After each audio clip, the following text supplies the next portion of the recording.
So your friend says, I want to see if I can get to the top, and you think, well, first of all, how do you find the height to know if it's safe to go up? So, what is the height of this mountain? How do we find this out? So, you want to keep your friend safe. You know the distance to this mountain is 60 kilometers.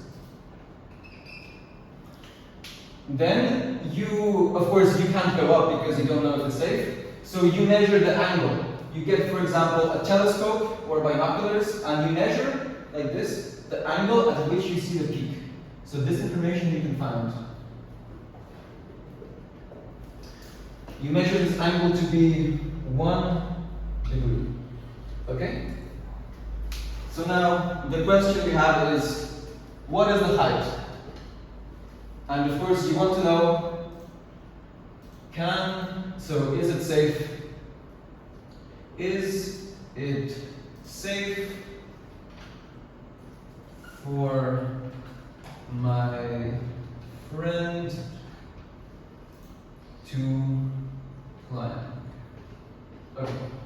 So keep this question in mind, and now I will teach you how we can find this out using mathematics. Okay?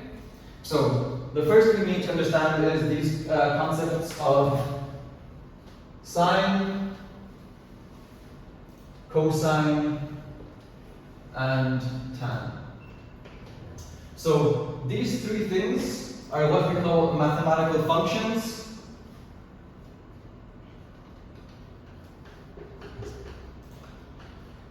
Okay?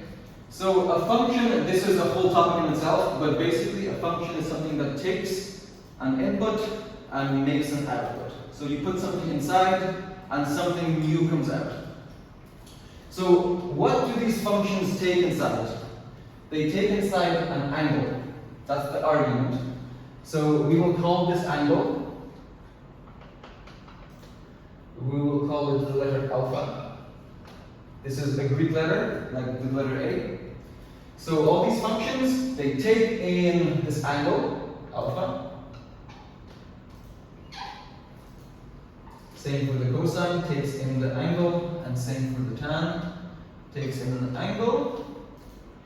And what they output is some number